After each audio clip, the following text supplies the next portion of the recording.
ñoo ngi ak Mame Mactar Gueye nekk vice-président ONG Jamra Jamra ñu xam ko muy yëngu ci lépp loo xamante ni xeex la jëm ci wàllu luy yàq jikko yi ci Sénégal alors jamono ji nag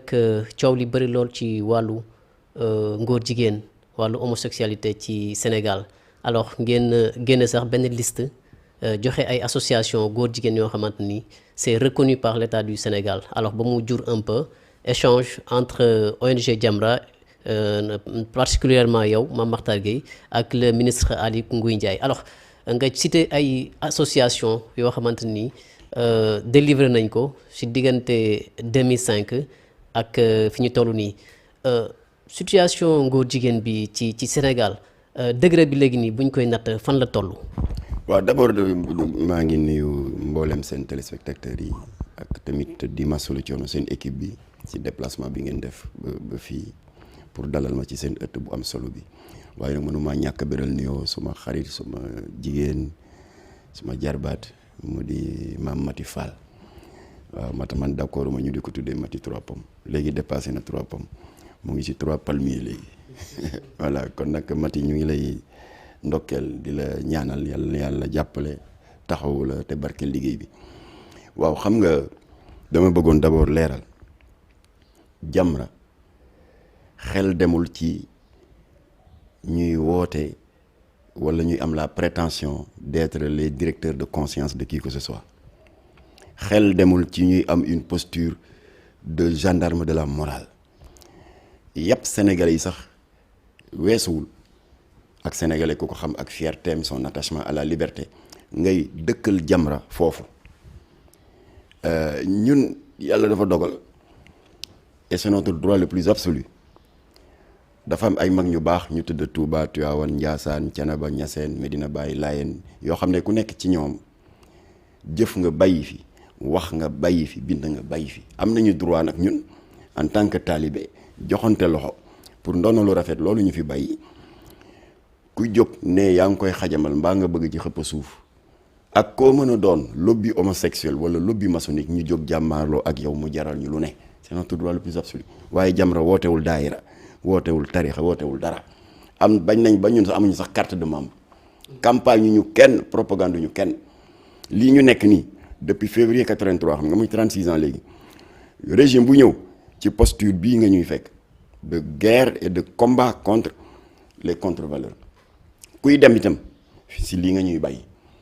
Abdou Diouf ci lii la ñu fekk ba muy dem fii la ñu bàyyi Ablaye Wade ci lii la ñuy fekk ba muy dem fii la ñu bàyyi Macky Sall ci lii la ñuy fekk buy dem itam ci lii la ñuy bàyyi loolu laa doon bëgg leeral bon léegi yàlla dafa dogal dëkk boo dem muy chinois yi pakistanais yeeg béninois yeeg togolais yeeg sénégalais yi allemands yi loi yi nga xam ne ñoom ñooy régir la vie communautaire législateur bi du ko luxus ces lois ne tombent pas du ciel législateur bi dafay sukkandiku ci li nga xam ne yéen les professionnels de la communication moom ngeen tuddee les réalités socio-culturelles ci la législateur boo gis ci lay sukkandiku doog a nas les lois yi organiser la vie communautaire loolu tax boo demee France à titre d'exemple le code civil français biñ ko renforcé par la loi Pasqua en 92 sur le regroupement familial des immigrés code boobu dafa xaraamal polygamie alors que ñun polygamie fii non seulement c'est toléré waaye c'est même encouragé waaye amuñu droit sikk leen parce que ils sont chez eux c'est selon la même logique que l'Assemblée nationale française en 2013 sous le règne de François Hollande dal di toog xool revendication yeeg ak yooyu yu jóge ci askan wi dal di daganal sëy góor ak góor moom la ñuy wax la loi sur le mariage pour tous loo tax les lobbies homosexuels français dépassé nañu stade est-ce que l'homosexualité est dépénalisée ou pas dépassé nañ loolu léegi ñoom ñu ngi ci ñaari góor mën nañu dem léegi mairie de Dakar comme ni ngay demee mairie ak sa soxna ñu defal leen légalement benn attestation de mariage loolu léegi français yi c'est acquis le mariage pour tous est une règle législative officiellement votée par l'Assemblée nationale française en 2013 loolu kenn amul droit si que leen ils sont chez eux dañu nas seen loi en se basant sur les réalités socioculturelles waaw lu tax ñun amuñu droit sukkandiku ci suñuy gëm-gëm ak ndono lu rafet la fi mag ñi baax ñu bàyyi suñu législateur daal di nas l'article 319 du code pénal bi xaraamal ngóor jigéen ak lesbienne lu tax amuñu boobu droit waaye chaque année rek le comité des droits de l'homme des Nations Unies di tànqal Sénégal weer wee ci mujj mel ni tribunal waaw kañ ngeen ni daganal ngóor jigéen ce qui est paradoxal parce que ñoom nasaraan yooyu ñoom seen bopp qui se croient toujours en terrain conquis ñoo tàmm di ñuy def des leçons de démocratie naan waaw la démocratie c'est la loi de la majorité mais fii l'écrasante majorité des Sénégalais ne veulent pas de ngóor jigéen à commencer par la religion majoritaire parce que 95% téeméer boo jëm juróom-ñeent fukk ak juróom ay jullit lañ ñett yi ay catholique lañ te suñu ñaari diine yépp dàq nañ ko suñu bos keroog la fi Abou Bakri Faye bu jamaatu Ibadou Rahman ñëw ñu toog 2 heures de temps te alxuraan bi di ko feuilleter ba nu mu tëddi passer au crible les 6666 versets yi nekk ci 114 surat yi mais on a trouvé 18 fatwa yu suñu borom di rëbb borom ñaari tur yi mu ci suratul Ankabut suratul Uhud suratul Anfal suratul Anbiya yi 18 yëpp yàlla dafa ferme ne te toujours daf ci boole menace day naan waaw boo leen amee jom yéen doomu aadama yi di ngeen fàttaliku fi ma jaar ak askanu Lóot te boo demee ci Bible bi ñu tuddee ko la malédiction de Sodome et Gomorrhe daf leen effacer de la planète ndax mbon nga dafa saxoon nga dem ci suñu mbokk catholique yi ci seen Bible bi saar fukk ak juróom-ñett ñu di ko wax Lévitique aaya 22 suñu borom nee na coucher avec un homme comme on couche avec une femme est une abomination. Donc voilà les deux religions révélées de ce pays qui sont majoritaires, nous sommes 98%, qui rejettent les unions contre nature. Nations Unies nag ne foog ngeen daganal ko fu ñu ko teg bon yàlla dogal na nag président Macky Sall dégagé na la position officielle du Sénégal tey nag dafa am lu ko waral waaw ndax sa naataango bi nekk populaire Jacques Ngor Sarr di jàmbaar j'ai toujours gardé soigneusement journal boobu c'est leur édition du 28 mars 2013 il a levé un lièvre il avait eu des informations ñu ne ndekete ci séminaire benn séminaire bu ñuy waajal fii ci Corniche Ouest ci benn hôtel bu ne foofu mu am ay information ne daal am na lu fa nar a xew et la mu ragaloon moo am parce que dafa yëg ne ba mu jotee carte yi lijjanti na ba jot ko que c'est un séminaire à huis clos déjà loolu tey na xel ndax yow Samba Ndiaye yàgg nga dem di couvrir ay séminaire dañuy ubbi bunt yi ubbi parenthèses yi s'il y a rien à cacher presse bi ñëw ak seen caméra ki micro di filmer ba xam séminaire la sur l'éducation séminaire sur la pêche sur la et cetera mais séminaire nga tëj ràpp am na lu xew looloo tax nag sa naataango Jacques Ngor Sarr njortam ñaaw mu fexe ba infiltrer leen la mu ragaloon mu am ñu ñëw fekk de grands cadres de l'administration sénégalaise y compris un responsable du ministère de la santé ñuy liggéey sur un avant-projet destiné à l'Assemblée nationale parce qu'il y avait déjà une douzaine de députés qui étaient convaincus et qui étaient dans le coup alors destiné à abroger l'article 319 du code pénal te député yooyu waaw te xam nga article 319 bu daanoo rek bu màbbee rek ngóor jigéen dagan parce que loolu mooy barrage yi moo jaaxal nasaraan yi alors ba loolu amee ñun on s'est réunis rapidement ba noppi dem sa Café de Rome le 7 avril def point de presse imam Massamba Diop moo lire déclaration liminaire bi mais on a été direct Macky Sall la ñu interpellé ne ko yow vous venez d'être nouvellement élu parce que c'était en 2013 il venait juste de faire 1 an ñu ne ko ñu ngi lay fàttali ne sénégalais yi ñoom ginnaaw ba ñu la dénkee toutes les institutions nga nekk la clé de voûte des institutions yaay chefu assemblée bi chefu armée bi chefu institution yépp bul fàtte ne que l'article 42 de la constitution dafa ni que vous êtes le premier protecteur des arts et des lettres et par extension le protecteur de nos valeurs xanaa yëgoo lii populaire wax que ça am na sa ay ndaw yu tëju ci hôtel boobu di nas un avant-projet pour màbbal article bi nga xam ne moo def barrage pour ngóor jigéen ñu bañ ko dagana xanaa yëgoo loolu c'était le 7 waaye dañ ci teg ñeenti fan rek le 8 le 9 le 10 le 11 Macky Sall tontu ñu parce que yemuñu rek ci déclaration boobu dañ ko renforcé par benn bataaxal mu tontu ñu tontu bu benn chef d'État mësul def Sénégal c'est-à-dire dafa choisir un cadre aussi solennel que le Conseil des ministres du 11 avril 2013 dal di tontu Jamra kon boo duggee dans le site du gouvernement www.gov.fn boo demee à droite. dafa leen wan ne moom état bi du mos a reconnaître légaliser nguur jigéen. waaw tontu boobu lu leer la ci wax dafa ni alors compte rendu du conseil des ministres du 11 avril 2013 dafa ni en réagissant au débat en cours sur l'opportunité ou non de dépénaliser l'homosexualité, le président de la République a réaffirmé sa position qui est que sous son magistère il ne sera jamais question de dépénaliser l'homosexualité daal di dolli nag ne notre ancrage nous le Sénégal dans nos valeurs culturelles et religieuses ne peut s'accommoder d'une dépénalisation de l'homosexualité xam nga loolu leer na ba noppi sa am sa ñaari confrère yu ko joxaat opportunité mu gën a leeral la position du Sénégal benn bi c'était le 25 octobre 2015 sa consoeur Audrey Pulvar iTélé beneen bi c'était le 26 novembre 2016 sa confrère Patrick Simonet TV5 mu tontuwaat leen même tontu bu gën a leer bi yoon parce que ñun ba diggante ba Obama ñëwee mu ne on n'est pas encore prêt Jamra daf ko tontu ne ko on sera jamais prêt mais il s'est rattrapé ci sa confrère yi ma la wax mu ne leen pourquoi pensez-vous parce que l'homosexualité a été légalisée dans tel ou tel pays qu'il faille en faire une loi universelle daa di ne leen de grâce ayez la modestie de reconnaître aux autres le droit de définir leur propre législation donc li tax ma def rappel boobu pour que nit ñi xam ni que voilà la position officielle du Sénégal. mais malgré cette position officielle là gis nañu aussi que ne état bi mu ngi délivrer ay récépissés de reconnaissance à des associations yoo xamante ni ci wàllu góor jigéen la ñuy yëngatu ci Sénégal est-ce que ñooñu noonu aussi ils ne vont pas à l'encontre de la loi ak yan disposition ngeen ci jël en tant que ONG. voilà merci donc tu l'as relevé toi-même il y a un paradoxe un président de la République bu taxaw dégager la position officielle du Sénégal mu leer parce qu'il s'est fondé sur l'article 319 du code pénal qui rejette les unions contre nature. voilà te moo tënk ñëpp te moom fii la ko fekk buy dem tam fii la ko bàyyi ce même état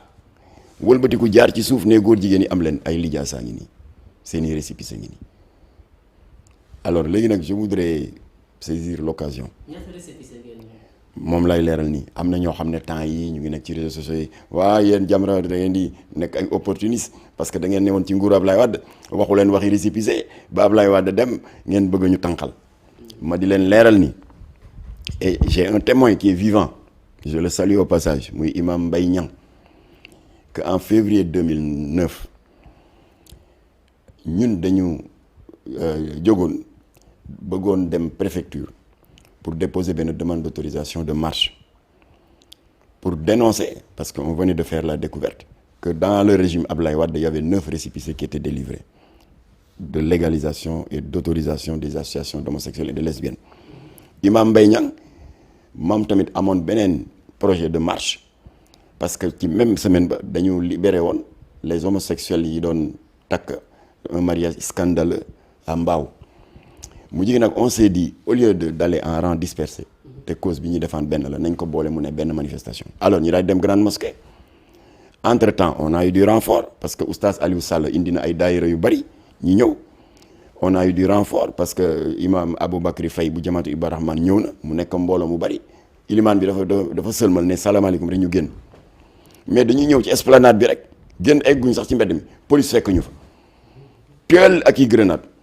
ba sa consoeur bi nekk rajo Dunia Ibadou bi soxna Ramatulaay affaire bi dafa tàkk ci wetam fekk oustaz Aliou Sall la ngi taxaw dafa xëm oustaz Aliou Sall résisté na police continue dem dàqi nit ñi ci mbedd mi ñun ñu uti ndox di sotti ndaw si pour ma ximmuli c'était en 2009 en 2009 man régime bi mënoon na ma ci sanctionné parce que dama bokkoon ci ñi diriger manifestation bi contre les récépissés délivrés par le régime libéral mënoon nañ ma ci sanctionné professionnellement parce que booba amoon naan ndombal tànk bu rëy j'étais le président du conseil d'administration du centre international du commerce extérieur ñu gën ko xam ci turu foire. j'étais PCA am salaire am logement de fonction auto et tout mënoon nañ ma ci sanctionner politiquement parce que position bi Seydou Gueye am tey porte-parole Benno Bokk Yaakaar ñun suñu Benno Bokk Yaakaar CAP 21 la tuddoon une soixantaine de partis dont Iba Der était le coordonnateur ma nekk le porte-parole mënoon nañ ma ci sanctionner waaye ndombal tànku adduna yooyu dama ko randal ne daal di jiital li addis bi wax Seydina Mohamed nee na boo gisee luy tilimal malaanu l'islam devoir la yow jullit bi nga opposé wu ci fii yadihi la wax par l'action su jàppandiwul fi lisaanihi nga wax fu jàppandiwul si fi xalbihi kon nag tontu boobu lay tontu ñuy wax naan Jamra ngi doog a wax waxi récépissé alors léegi ba régime bi amee ñëwee tanew ñu ñële ndax ñii dañuy yokk karaw ci xar yi ñi lay joxe 9 léegi on se retrouve à 16 kon ñii ñaata lañu yokk nañ ci 7 alors ñun ñu daal di jóg monté waat au créneau pour que te dañu saisir l'opportunité de la fatwa historique du khalife Serigne Babacar Sy Mansour bi mu def keroog ca gàmmu ga te daf ko def devant la personne la mieux indiquée c'est-à-dire qui incarne l'institution qui donne les récépissés waaw ñun ñu def nag benn communiqué sargal xalifa bi nee ko fa nga ko waxee foofu la ndax ka joxe récépissé mu nga toogoon sa wet. mais moom ñëw na la joxewul ci. ah déet loolu après la loolu egguma foofu ñu ne ko foofu la ndax ka kay joxe moo toog sa wet sa ëllëg sa rek ministre de l'intérieur woo ma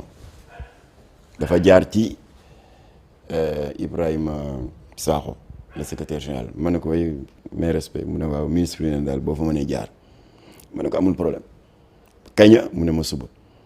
donc ma daal di dem c'était mercredi 13 bii. ministère wala këram. ministère bureau Aly Ngouille Ndiaye moo ma convoqué ma ñëw fekk ko ak gàngooram yëpp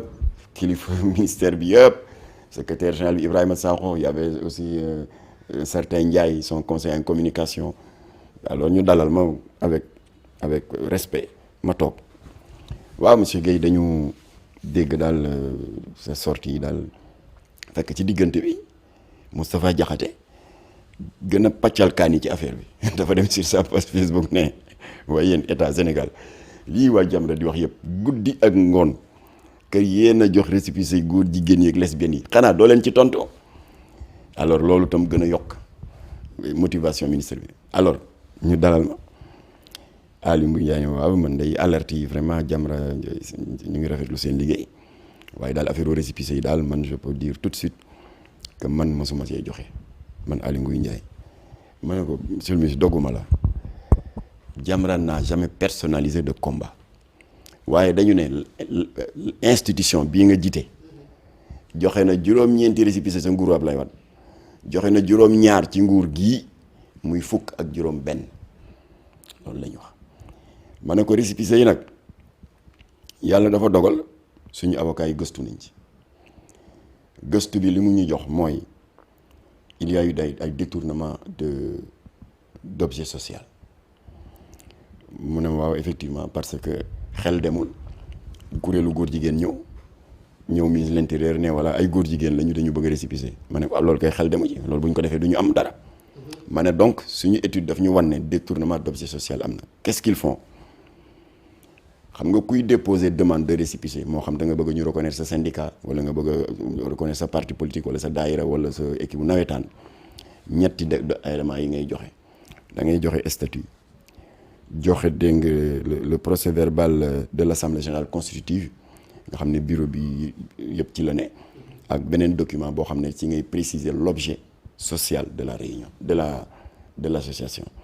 alors ñoom ca objet social ba gis nañ ay cas yoo xam ne dañu naan ay góor jigéen yoo xam ne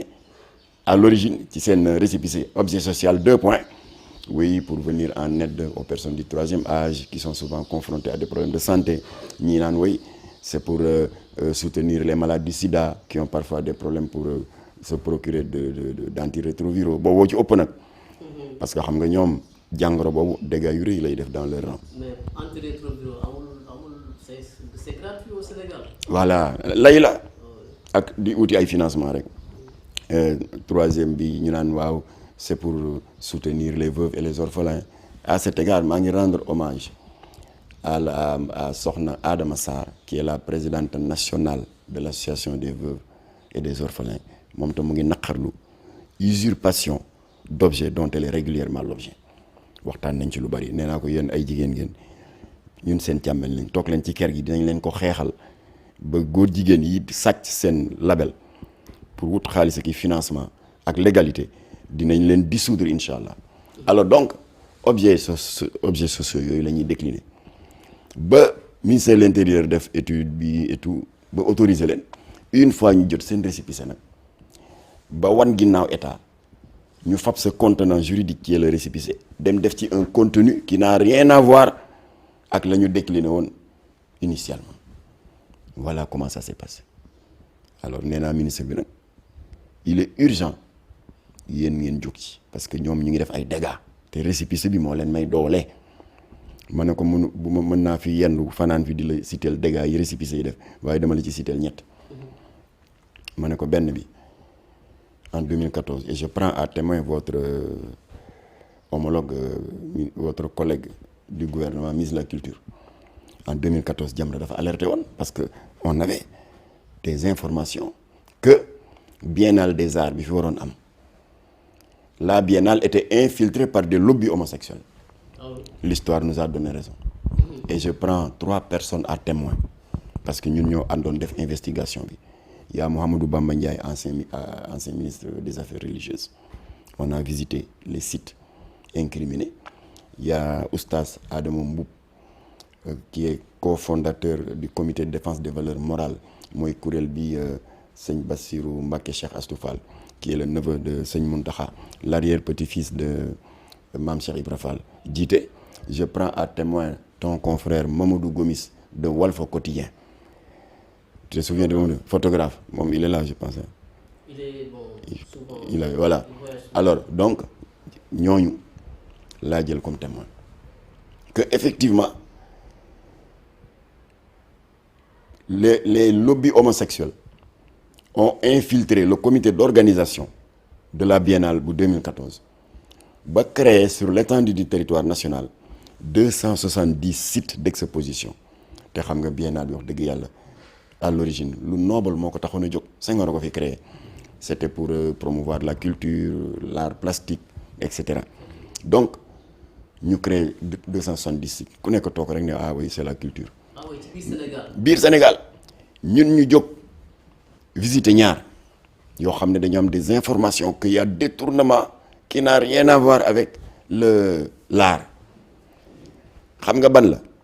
benn baa nga route de Rufisque ñu dem fa mag Bamba Ndiaye mais dès l'entrée tu es choqué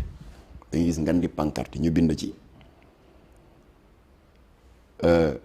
ma première expérience en tant que lesbienne wane as ndaw bu takk fii ci ndigg li xam nga les sexes artificiels des hommes là nga xam ne c'est fait en latex ñu photo ko grandeur nature nga dugg ci biir te li ci gën a bon l'entrée était gratuite et sans limitation d'âge nga dugg ci biir gis ay posters yoo xam ne teggin mayewul ñu di ko répéter fii di ay góor jigéen yu jigéen ñu jóge fa am beneen bu ñuy signaler fii ci Sicap Rue 10 ci weti poste de santé Gaspard Camara foofu tamit dès l'entrée tu es choqué benn ngan di écriteau ci fronton bi ñu bind pour une meilleure visibilité gay au Sénégal nga dugg gis posters yu mag góor di fóonante di def yoo xam ne teggin mayoo immédiatement Jamra def un point de presse dénoncé ko mu def coow lu rëy sa naataango bu Lamp Fall TV soxna Aminata Mbaye invité ñu un grand plateau maa nga toog Bamba Ndiaye ak Mamadou Gomis Adama Mboup plateau bu tàng et un représentant du ministère de la culture qui était justement le directeur de la biennale ñëpp dal ci koom ne ko lii xanaa yëgu leen ko yéen en tant que maître d'œuvre ñu ne woy xam nga exposition bi bon ñun on donne l'accord de principe en enregistrant les exposants waaye daal amuñu droit de regard sur le contenu ñu ne ko mais kooku un état qui se respecte naka la ay samba mooy jógee bitim réew ne dañuy exposer fii yow yaa ngi am ay doom am ay jarbaat on a une jeunesse à protéger yow xam loolu lu ñu fiy dugal te nga ne autorité nga ministre de la culture débat bu tàng jër bref avant fin wu émission bi ñun ñëpp on a été unanime ñun participants yi nee nañ ko bu sa patron yi tëjul ñun dinañ ko tëj bu yeboo ngeen yóbbu ñu police. waaw biennale bi c'était en cours ça a duré 1 mois donc mai ba booru fin juin pour l'instant une semaine rek la déroulé gu mu woon notre menace était claire parce qu'on a le droit de nous protéger parce que c'est l'État qui doit nous protéger donc s'il ne le fait pas on se protège. léegi émission ba dafa jeex rek ñu génn ñëw ci parking bi di waxtaan di waaju dugg ci oto yi pour ñibbi sa naataangoo Aminata Mbaye bu Lamp Fall daw gaaw ñëw mu nga yore téléphone am nee na daal kilifa gu mag ci état bi moo woote nee nañ ko paas ka fa toogaloon ministère de la culture ñu ne ko mu ne nee na ko lii gars yi signalé tiital nañu mais ñun xamuñu woon ne y a cette intrusion là waa ji ñun de yëguñu ko woon kilifa ga ne ko nañ ko tëj mu ne waaw comme que tey le samedi c'était le samedi 31 mai 2014 bon nañu muñ ba lundi mun déedéet amul muñ dem tëj ko tout de suite alors maa ngi doo gis keroog benn débat moo tax yéen journalistes yi bu leen xeeb li ngeen di def ça règle beaucoup de problèmes keroog laa gis débat jeex ci saasiya dans les 3 heures de temps qui ont suivi ñu tëj site bu bon ba nekk route de Rufisque te am pancarte boobu ñu naan ma première expérience en tant que lesbienne état bi tëj fermé dégg nga bii nekk weti Gaspard Camara ak yeneen yoo xam ne bu ma fi toogoon di la ko limal di sotti alors kon loolu li leen ko may mooy ñi ñëwoon fii pour def yooyu il leur fallait des correspondants locaux alors ils l'ont trouvé comment en ayant la liste des associations d'homosexuels et de lesbiennes qui détiennent des récépissés de reconnaissance légale benn conséquence nga deuxième bi parce qu'il y en a beaucoup toog nañu fii le 13 octobre 2014 ñu daal di yëg ci suñuy source que ambassade Canada yónnee na benn mailing waaye yàlla weer leen ndax ils se sont trompés yónnee ñu ci benn ñuy wax par association góor jigéen ñi ne waaw gis nañu ne yéen da ngeen xaw a nekk les parents pauvres du développement économique et social vous avez des problèmes pour trouver des emplois vous avez des difficultés pour bénéficier de financement de projets bref vous êtes victime de stigmatisation alors na seen xel dal Canada créé na le FCIL le Fonds canadien d'initiative locale voilà c'est un budget de 180 et quelques millions voilà maintenant yéen association góor jigéen yi comme que bariwu leen 16 rek ngeen voilà si vous présentez des projets crédibles on vous les finance alors ñun bañuñu ku jógee bitim réew wala feneen yëkkati ay xéewal di ko dimbale jeunesse mbaa nga di leen utal ay buntu financement kenn bañu ndax dëkk bi crise bi le chômage des jeunes la crise de l'emploi lu ñu waay jox ñu jël mais defin bi moo ñaaw te tey xel parce que ambassadeur Canada dafa cibler une catégorie genre bien boo xam ne c'est bien particulier une catégorie bien particulière en disant que borom ñaari tur yi ñoom la jagleel budget bi danger bi nag mooy un jeune qui n'a pas un sens critique assez aigu koo xam ne yàgg na di ut projet ku ko financé amul mën na def un raisonnement simple rek daal ni waaw man de nangami at a ngi may rang di déposer pour projet dans telle structure ak telle ambassade awma nangami at a ngi may saa wu ma defee demande de visa ñu rejeté ma waaw léegi ambassadeur bi nee na dana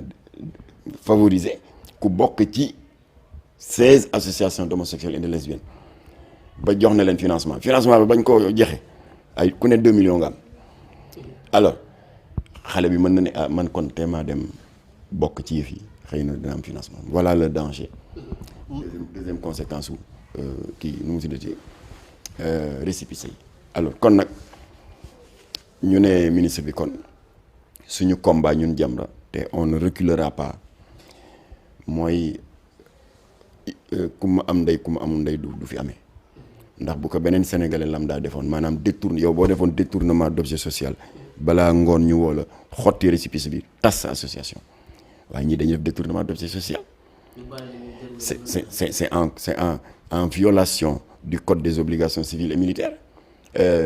du code des obligations civiles et commerciales. C'est également en violation du code pénal parce que dès l'instant que kii am na détournement d'objet social par ricochet il y a l'infraction de faux et d'usage de faux suñu avocat yi defar nañ dossier ba dossier yi pare na waaye nee nañ leen téye leen ko ministre bi nee na mu ngi lijjanti lii bu ko lijjantee te aboutissement bi mënul nekk leneen lu dul ñu xotti récépissé yi tas kuréel yi bu ko lijjantee xayrun bu ko lijjantiwul fin du mois ñun dañuy dem Tivaouane seeti sëñ Babacar Sy Mansour pour 2 raisons d'abord sargal ko parce que il a parlé au nom de tous les khalifes généraux te itam sénégalais yépp gis nañ ci seen bopp face à ce fléau qui est en train de gangréner la société sénégalaise bu ñu waxee ak moom sargal ko ba noppi nag dinaa ko ne voilà la réalité ñii li tax ñu am fit récépissé yi moo leen ko jox. alors yéen dossier bi nga defar sànq ça vise c'est une plainte qui vise un peu les associations yi nga xam ne dañoo def détournement d'objectif wala le ministère de l'intérieur bi nga xam ne moo délivré récépissé yi. non xam nga les détenteurs de ces récépissés c'est pas le ministère parce que boo ko xasee ba joxee signé moo yoratoo ko mais kii ko yor te dafa def faux usage de faux pour yor ko kooku la ñuy traduire devant les tribunaux voilà bu ko defee léegi certainement tribunal dana entendre autorité ministère de l'intérieur parce que ñoom ñoo ko joxe même bu fekkee dañ ko joxe de bonne foi alors bu ko defee quand nos avocats auront démontré qu'il y a détournement d'objet social quand ils auront démontré qu'il y a faux usage de faux quand ils auront démontré qu'il y a violation du code des obligations civiles et commerciales voilà il appartiendra maintenant au tribunal de donner son verdict. gis nañu ngeen joxe ay nombre association yi 300 et quelques nangam est-ce que mun ngeen xayma un peu ampleur bu góor jigéen ak lesbianisme am Sénégal. avant may yónnee le document complet au ministère xam nga biñ ma woowee ni à chaud j'avais rien entre les mains alors mais terewul sur place jox naa leen des indications ñu ne ma bon ma ne way ay récépissé lañ yor di def lu leen neex ak di tooñ ma ne ko notel premièrement te moo gën a virulent moo gën a nu mu tuddati virulent ci regroupement homosexuel yi mooy association boobu ñuy wax AIDS Diadji Diouf mooy seen président ñoom ñoo ëpp talibé ils ont 635 membres ma ne ko numéro de récépissé tant date de délivrance tant par qui par le ministère de l'Intérieur te Diadji Diouf c'est le et en même temps le porte-parole de Africa Gay kooku beneen kuréelu góor jigéen la boo xam ne ni CEDEAO regrouper les pays de la sous-région ñoom tamit dañu am seen CEDEAO léegi ma ne ko deuxièmement Notel Prudence benn association góor jigéen la président ba mu ngi tudd Jamil Bangoura date de reconnaissance par le ministre de l'Intérieur temps numéro de récépissé temps ma ne ko Notel ma ne ko mën nañ fi fanaan parce que da nga ma bett indiwuma kii ma ne ko Notel sourire de femme Ndeye Kébé moo ko jiite ay lesbiennes lañ mooy seen patron récépissé nangam alors ma ne ko kon nag bu may egg kër gi yónnee la ko un document complet ni ma ko waxee noonu laa ko defee mu jox ma adresse email am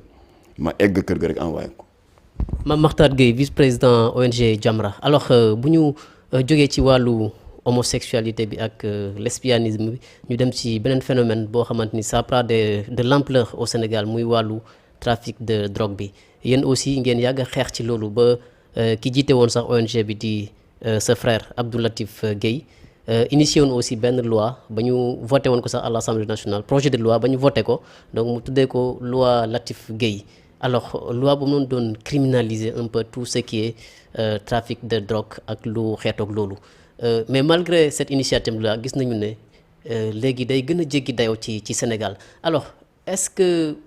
cela veut dire que loi bi moo amul effet wala boog Sénégal dañoo dawlu ci jamono joo xam ne bon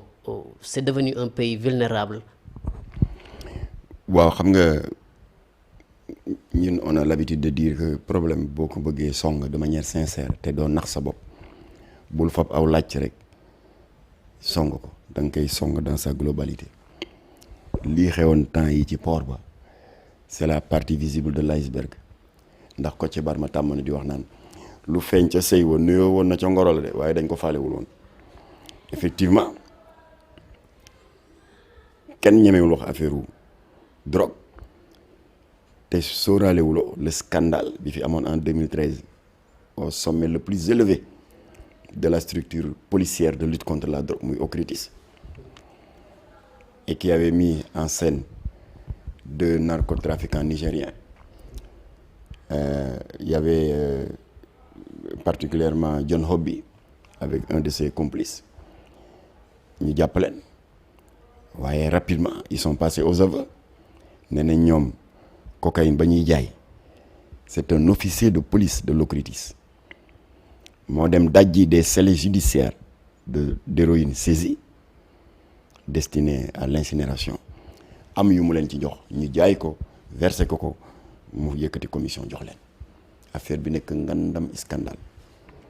ba gis nga mujj gi commissaire Keita daal di gën a yokk kaan yi ak poobar ci mbir mi. waaw rawatina li muy wax xam na ko ndax jiite woon na ko il a fait une longue déclaration tasaare ko ci média yi daal di dëggal lii narcotrafiquants nigériens yi wax. Après les cadres de l'OCRTIS se renvoyaient la balle ba mu jegi état bi jóg daal di sévir ñu jàpp commissaire Keita limogé ko jàpp le commissaire divisionnaire Codé Mbeng muté ko OFNAC jàpp le commissaire Ablaye Niang xamu fu ñu ko sànni moom en tout cas il y a eu une dizaine de mutations ñi Kolda ñi Tamba ñi kii fu ne. Alors boo gisee à l'époque ñun Jamra ñu monté woon au créneau daal di ruer dans les brancards c'est parce que dans le document du commissaire Keita am na passage bu mu wax ni que effectivement il y a eu des incinérations qui laissaient à désirer xam nga chaque 26 juin dans le monde entier organisation mondiale Nations Unies dañu décréter cette journée mondiale de lutte contre la drogue te ñun dañuy invité c'est l'État qui nous invite ak yéen itam presse bi dañ leen di invité ak yenn ONG yi mais quand on a lu dans le document que en réalité il y a eu des incinérations yoo xam ne la veille il y avait des policiers yu doon retirer les vraies boulettes de cocaïne remplacer ko par de fausses boulettes alors bu boobaa nag télé yi ñëw ñu filmer ko ñu taal ko ñëpp a kontaan alors nous on a eu l'impression d'avoir été des comment dirais-je des faire-valoir que c'était plutôt des simulacres d'incinération moo tax Jamra meroon yuuxu bref scandale boobu xam nga reesagul ñu jékki-jékki rek le mi-septembre bi passé fii ci port bi ñu signalé l'arrestation de narcotrafiquants d'une drogue de luxe muy cocaïne parce que après héroïne cocaïne moo ci gën a cher parce que héroïne 80 000 francs le gramme cocaïne 50 000 francs le gramme alors compte une tonne de cocaïne yu ñu dissimulé dans une vingtaine de véhicules flambant neufs li ci doy waar nag pour une valeur de 50 milliards li ci doy waar mooy bañ leen arrêté il y a eu 2 zones d'ombre yu ñu bëgg ñun Jamra ñu lekk éclaircir ko mooy toog nañ ba sa ëllëg sa ñu ne am na 80 kilos yu réer ce qui n'est pas n'importe quoi ndax 80 kilos nga jël 50 000 francs le gramme multiplié par 80 kilos parce que 80 kilos c'est 80 000 grammes ça fait combien 4 milliards ça c'est pas n'importe quoi dañ ko war a leeral. Autre zone d'ombre mooy dans la même semaine ñu dégg ne bi ñuy jàppee borom der yu ñuur yi sénégalais yi ne leen ràpp rëbës am na ci ay nasaraan borom der yu weex un couple allemand et comment dirais-je et 2 italiens te kenn ki moo doon commandant de bord bateau bi ils ont bénéficié d'une liberté provisoire waaw kumba am ndey kumba amul ndey boobu mooy lan te ñoom ñaar ñëpp c'est des narcocriminels loolu tam da war nañ ko leeral encore une fois scandale boobu reesagul ñu teg ci benn weer donc fin octobre en pleine mer la marine nationale et nous leur rendons hommage ndax def nañ liggéey bu am solo en partenariat avec les gardes-côtes espagnols ñu arraisonné benn gaal avec près de 1500 kilos d'héroïne de cocaïne foofu tam même scénario dañ toog sa ëllëg sa ñu ne 500 kilos yi réer na ma ne xanaa vague yi ñoo ko daaneel engloutir ko ci ndox mi. Alors ba tax na kon boo ko seetloo les 2500 kilos yi ñu saisir en 4 mois ak nga reculer waat ba janvier ba novembre calculer nañ en valeur marchande nangu nañu pour une valeur de 1000 milliards de francs CFA. Loolu c'est très grave et c'est inquiétant parce que 1000 milliards c'est le tiers du budget du Sénégal boo jëlee budget réew mi li ñu war a fay ndox ak courant ak enseignants yi ak salaire yi 3000 milliards yi nga xaaj ko ñett benn xaaj bi doole boobu le narcotrafiquant yi wane le 30 avril moo tax nag c'est devenu inquiétant parce que nii lañ leen doon sàggane ba ñu am doole dans des pays comme Nicaragua ba nekk fa un état dans un état yàq nañu Nicaragua yàq nañ Pérou yàq nañ Colombie surtout ak yooyu alors ba tax na preuve bi wane ni seen doole foo ko natt weesu na ko au mois de juin bii passé les gardes-côtes américains jàpp nañu dans le Pacifique au large du Mexique tiens-toi bien benn sous-marin comportant 7 tonnes de cocaïne boo nee sous-marin rek c'est un investissement de plusieurs milliards ku am capacité financière boobu di jënd sous-marin parce que xam nga sous-marin c'est un submersible yoo xam ne yenn radar yi mënuñu ko détecter. En général les grandes puissances surtout les grandes puissances militaires en général ñoo koy yor te kenn mënu koo détecter ndax ci suufu géej gi lay raam benn exemple ngoog seen puissance alors ba tax na kon yooyu yëpp dafay wane ne que le Sénégal est dans une très mauvaise posture ndax Jamra yàgg na di ko wax ñu di ko kokkali am na sa benn naataango buy naan Jamra à l'art de tout gonfler waaye defe naa lii moo gonfleel boppam ba ne tëll Moustapha Cissé Lo yàgg na ko wax ñu di ko ñaawal mais malheureusement nous avons été tous les deux confirmés et c'est malheureux de le dire ndax lii du lu baax par la voix autorisée du représentant résident de l'ONUDC muy Pierre Lapag mooy ambassadeur ONUDC fii ONUDC c'est la branche des Nations Unies qui lutte contre le trafic de drogue et le crime transfrontalier lan la wax nee na Sénégal bon ñu ngi leen di féliciter ñun ONU yéen a ngi góorgóorlu mais attention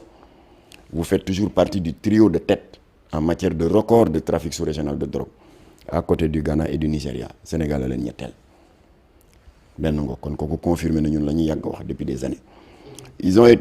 nous avons également été confirmés par le rapport officiel de la CENTIF la cellule nationale de traitement de l'information financière nga xam ne ñoom seen liggéey c'est de lutter contre la criminalité financière et le blanchiment d'argent seen rapport 2016 bi wax na lu Jamra yàgg a wax lu Moustapha Cissé Lo wax tamit ñoom ils sont maintenant identifiés parmi leurs cibles des PPE ñoom ñoo utiliser sigle boobu ñu ne leen lu muy tekki ñu ne mooy les personnes politiquement exposées ñu ne leen ça veut dire quoi ñu ne mooy ñi nga xam ne dañuy profiter de leur position de pouvoir pour di lëkkaloo avec des lobbies narcotrafiquants étrangers xaalis di jaar ci seen loxo ñu di ko recycler particulièrement dans l'immobilier et ce rapport a donné un exemple concret il y a eu beaucoup d'autres mais benn laa ci cité ñoom ils ont été informés qu'un jeune fonctionnaire même pas hein, c'est un agent administratif qui avait un salaire d'à peine 180 000 ñu jékki-jékki banque ba compte am ne ñu crédité ko d'un coup d'une somme de 200 millions ci koo xam ne yow sa salaire matu sax 200 000 francs ñu toogati 2 jours ñu dolliwaat ci 160 millions xam nga muy 360 banques yi nag bu ñu jotee des virements assez suspects yoon dafa leen tënk ne da ngeen di remplir lu ñu tuddee benn déclaration de soupçon yónnee ko CENTIF parce que CENTIF loolu mooy liggéeyam di xeex contre le crime organisé et le financement du terrorisme CENTIF daal di jot déclaration de soupçon bi daal di jël ay matuwaayam avec les services de l'État ñu commencé di may bët xale bi waaye mu toog ba à un moment donné mu dem décaissé waat 360 millions yooyu dem ci benn notaire pour notaire bi jëndal ko benn kër fii xaw ma étage la R plus xaw ma combien ci VDN bi ba ñu ko jàppee il a avoué que moom prête-nom la rek dafa am ko bëggoon recycler xaalis dans l'immobilier jaarale ko ci moom loolu du seen wax yéen du waxi Jamra CENTIF moo ko wax qui est un démembrement de l'État kon ñoom ak li waa ONUDC wax confirmer nañu ce que nous avons toujours dit léegi nag le danger mooy américains yi depuis qu'ils ont la preuve su ma yeboo sax ne des preuves que les milliards issus de la drogue servent également à financer le terrorisme international bi nga xam ne ñoom ñoo nekk les principales victimes depuis bi ñu ci amee ay preuves ñoom ne nañ léegi du ñu tàggooti kenn du ñu defati benn protocole état bu ñu gis nga war a nga wane yaafuus ak ñàkk fayda bàyyi lobby yi ñu nekk sa territoire def lu leen neex te ñoom wóor na leen ni tôt ou tard ça va se retourner contre eux nee nañ ñooy jóg faj ko seen bopp et ils l'ont démontré 2013 bi parce que bu may naan ay Colombie Pérou et cetera sax sori na 2013 bi fii ci Guinée-Bissau américains yi yàgg nañ di saisir le gouvernement de ce pays neen attention seen contre-amiral bi bàyyi leen ko xel contre-amiral c'est l'équivalent du chef d'état-major de la marine ndax ñun américains yi am na ay information ne que dafay lëkkaloo avec les narcotrafiquants colombiens autorités ne non ça ce sont ces ennemis politiques qui divulguent ces rumeurs là c'est de la malveillance américains yi ne baax na mais dañu xëy bés fajar moins quart ne cëpp ci dëkk ba DEA moo fa dem bett le contre-amiral José Natsuto bi américains yi tuumaaloon capturé ko kidnappé ko yóbbu ko présenté ko à un juge fédéral américain qui l'a inculpé placé ko sous mandat de dépôt sans possibilité de remise de peine sous caution loolu du humiliation pour un état qui se dit souverain waaye ñun boo gisee Jamra ñuy yuuxu rek tout yuuxu loolu lay gàcc googu la ñuy bañ mu dal Sénégal alors te lii xew temps yi bu ñu defee ne américains yi amuñu ci bët puissance étrangère occidentale yi ñu ngi ci am bët parce que ñoom ça va se retourner contre eux ñoom ñooy loru te bu ñu gisee ne Sénégal wane rek ñaafuus ça peut nous coûter cher alors moo tax nag y a pas 1000 solutions lu dul comme que l'ONU lors de la conférence de Vienne du 18 juin 1987 Abdou Latif Gueye moo ñu représenté woon Abdou Diouf président de la République était représenté par le ministre de la Santé Marie Sarr Mbodj ONU ne yéen état yu néew doole yi bu leen nax seen bopp vous ne pouvez pas individuellement faire face à ce fléau du trafic de drogue gars yi ne ko ni ñuy def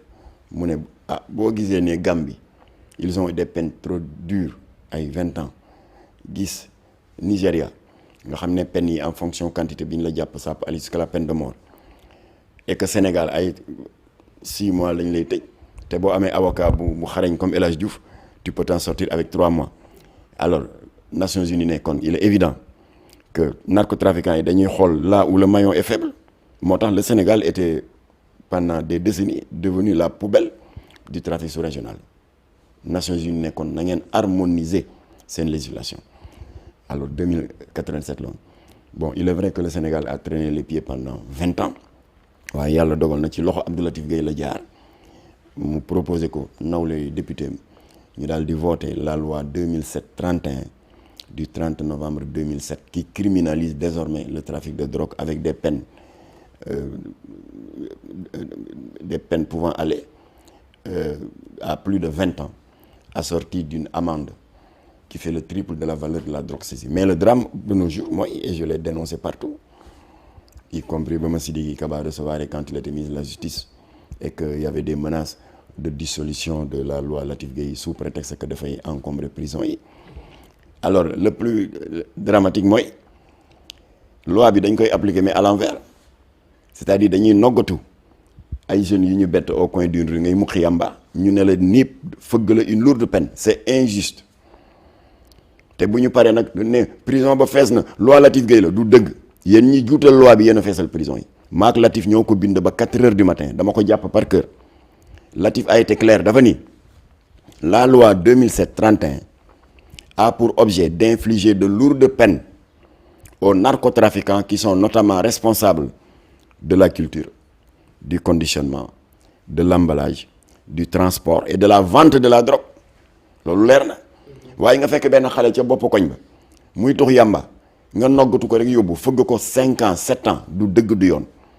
kon ñun ñi ngi ñaan président Macky Sall nañu génne tuxkati yàmba yi Rebeuss foofu du seen place ñoom ay victimes lañu narcotrafiquants yi ñoo leen teg loolu di def ay milliards seen poste di sànq ay doomu jàmbur na leen état du Sénégal génne tuxkati yàmba yi Rebeuss parce que ñoom c'est des narcodépendants un narcodépendant c'est un malade ndax drogue bi daf ko téye ba il peut pas s'en passer place am du Rebeuss et parce que en tant que malade tabax nañ fii ci service psychiatrique bu Fann benn service de désintoxication qui s'appelle le CEPIA le centre de prise en charge intégrée des addictions foofu lañ leen war a yóbbu nañ leen génne Rebeuss ñoom xale yi yóbbu leen foofu traité leen désintoxiqué leen raxas seen deret ba ñu dellu seen sago ñu dellu leen ci société bi te Rebeuss ñu yóbbu fa narcotrafiquants yi ñuy jàpp ci port yu barka dem te Rebeuss ñu yóbbu fa ñii Moustapha Cissé Lo ne dañuy jël des milliards di ko recycler dans l'immobilier loolu mooy li Jamra di laaj c'est-à-dire l'application de la loi 2007-31 dans le bon sens waaye fi may wax yow dañ ko juutal di noggatu néew ji doole yi ba pare di dérouler le tapis rouge aux narcotrafiquants c'est inacceptable voilà kon nag ñu ngi leen di gërëm di leen sant ci laaj ak tontu bii ñu seq ak yéen te def ngeen lu am solo ndax da ngeen duut baaraam ñaari point yi gën a tàng dans l'actualité sociétale récente moo di benn bi borom ñaari tur yi bëgg a lëmbe dëkk bi te moomuñu rawatina ñu am doole léegi ndax dañu am ay récépissé mais incha allah tournée bii ñuy waaj a def buñ ca jógee dinañu wax suñu stratégie pour xeex leen ba la dissolution totale de leur association duut ngeen baaraam tam lu am solo mu di